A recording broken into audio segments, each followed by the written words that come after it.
The junior senator from Rhode Island. Madam President, I'm back with my trusty battered time to wake up chart here to talk about the climate warnings that now predict climate-related damage in the trillions of dollars. Trillions of dollars. A full third of our national debt already comes from economic shocks like COVID and the 2008 mortgage meltdown. I've been using the Budget Committee to spotlight warnings that the next big economic shock will be caused by climate change.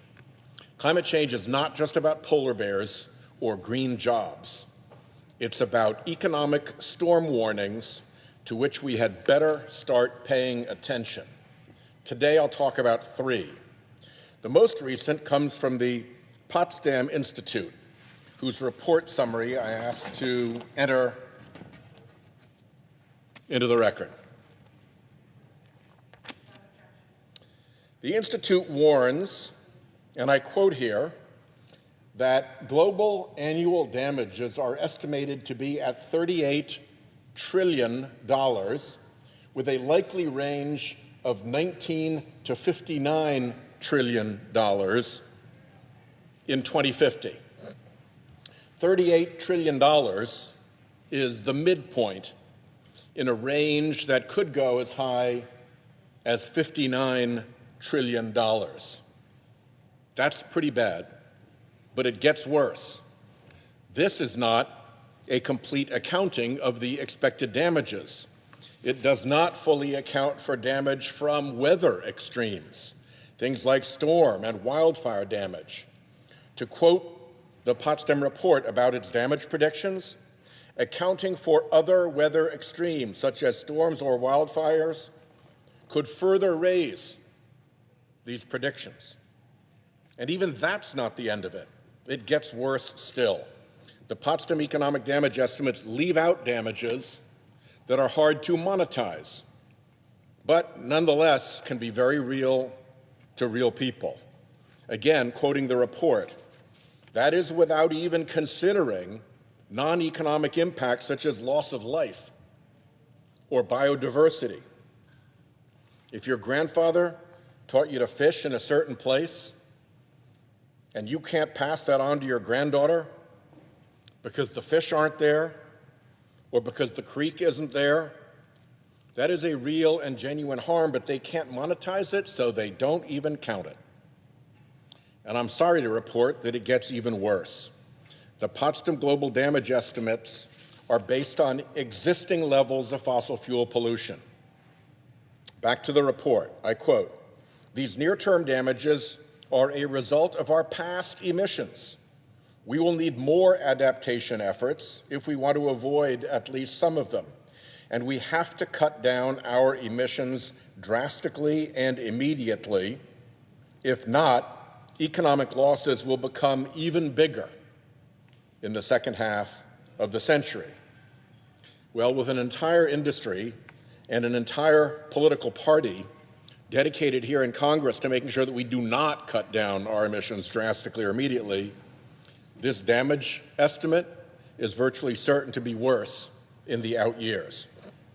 In sum, economic damages could be as high as $59 trillion annually in 2050, plus whatever added damages come from storm and wildfire, plus whatever added damages come that are hard to monetize, plus whatever economic damages come from failing to reduce emissions drastically and immediately. How do these damages hit us? Here's the report.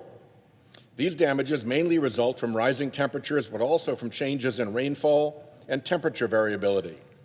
Those factors lead to income reductions for the majority of regions, including North America, caused by the impact of climate change on agricultural yields, labor productivity, or infrastructure.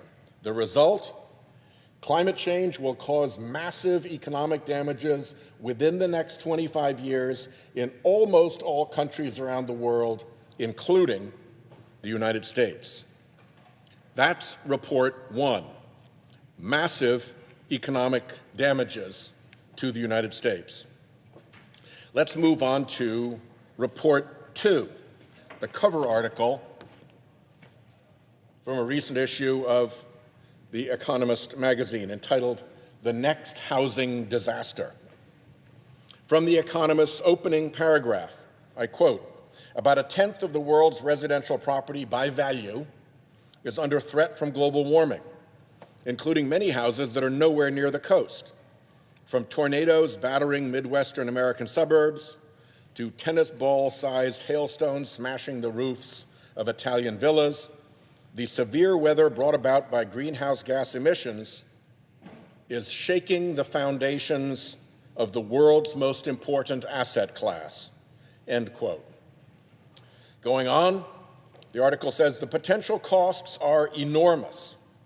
By one estimate, climate change and the fight against it could wipe out 9% of the value of the world's housing by 2050, which amounts to $25 trillion.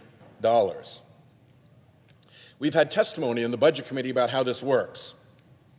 There's the potential direct cost of damage from wildfires or major storms.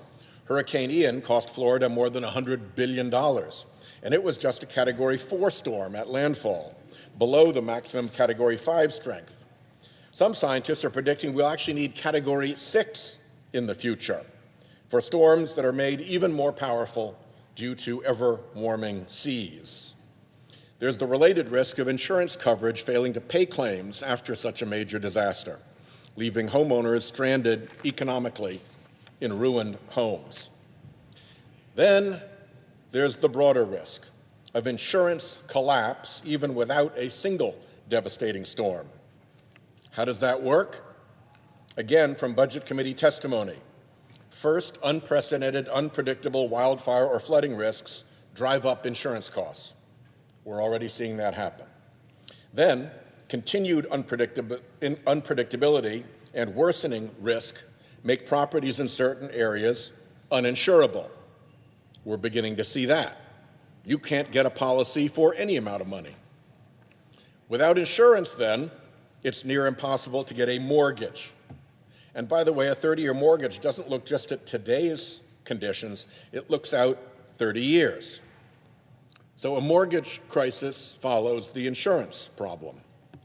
And when properties can't get a mortgage, the only buyers for the property are cash buyers. Buyer demand crashes, and your property values crash along with that. This is how the chief economist of Freddie Mac predicted years ago a coastal property values crash that he said could hit the American economy as hard as the 2008 mortgage meltdown and subsequent global economic crisis. First, insurance crisis. Second, mortgage crisis. Third, coastal property value crisis. And unlike the mortgage meltdown of 2008, when property values could recover, and did recover from an economic shock, properties that are predictably going to be underwater physically or repeatedly burned down during the 30-year period of a mortgage, they won't recover their value. This is not a temporary market panic that crashes and then rebounds to something near normal. In this kind of crash, the unpredictable conditions and the underlying risk that caused it just get worse. For decades, if we get serious finally about fossil fuel emissions, and for centuries or forever if we don't. We are playing near the edge of an economic precipice. Back to The Economist. The $25 trillion bill will pose problems around the world, but doing nothing today will only make tomorrow more painful. This is what is called a systemic shock. It does not stay confined to the affected homeowners and industries. To quote The Economist here, the impending bill is so huge, in fact, that it will have grim implications not just for personal prosperity, but also for the financial system. I continue here. If the size of the risk suddenly sinks in, and borrowers and lenders alike realize the collateral underpinning so many transactions is not worth as much as they thought, a wave of repricing will reverberate through financial markets. The punchline, climate change, in short, could prompt the next global property crash. Now, the Economist article is a prediction just as to property markets. For report 3 in this speech, let's go to Deloitte's research arm, which looks at broader economic trajectories. A, if we do respond effectively to climate change, and B, if we don't. The stakes are huge. Deloitte is a corporate consulting firm. It is not Green New Deal-y. And Deloitte estimates that the global cost of doing nothing on climate will be around $180 trillion in economic damage by 2070. $178 trillion, to be exact. To quote the Deloitte report, if we allow climate change to go unchecked, it will ravage our global economy. Ravage our global economy. But the Deloitte report goes on to say that if we act responsibly and enact policies that limit warming to 1.7 degrees Celsius, we can save ourselves from that ravaging and actually grow the global economy by over $40 trillion, $43 trillion to be exact. So the swing in our economic future based on what we do on climate is over $220 trillion. The difference between a negative $178 trillion bad climate outcome if we keep shirking and dawdling, and a positive $43 trillion good climate outcome if we shape up. And to be clear, that $220 trillion, that's adjusted to present value. Dialing down to the United States, the report predicts for the United States the damages to 2070 are projected to reach $14.5 trillion, a lifetime loss of nearly $70,000 for each working American. On the upside, a responsible climate path could add $885 billion in economic benefit for the United States for a swing of over $15.3 trillion, again, net present value, depending on which path we choose. The Deloitte report warns, we have squandered the chance to decarbonize at our leisure. Given the costs associated with each tenth of a degree of temperature increase, every month of delay brings greater risks and forestalls the eventual economic gains. They continue, the global economy needs to execute a rapid, coordinated, and sequenced energy and industrial transition. This is not the speech to lay out how we do that, Madam President. That speech will come later, so stand by. This speech is simply to highlight that there are now multiple damages assessments out there looking at the climate threat and assessing that threat into the tens of trillions of dollars. There's much that we don't know, but the common level moving into the tens of trillions ought to be a wake-up call for all of us. There are some things that we do know. We do know that getting serious about these warnings will require breaking the filthy political hold of the fossil fuel industry on Congress.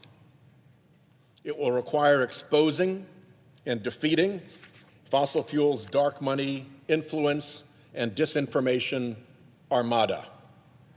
And it will require learning to deal with the facts as they are, not as a deeply ill-motivated industry would have us wrongly believe.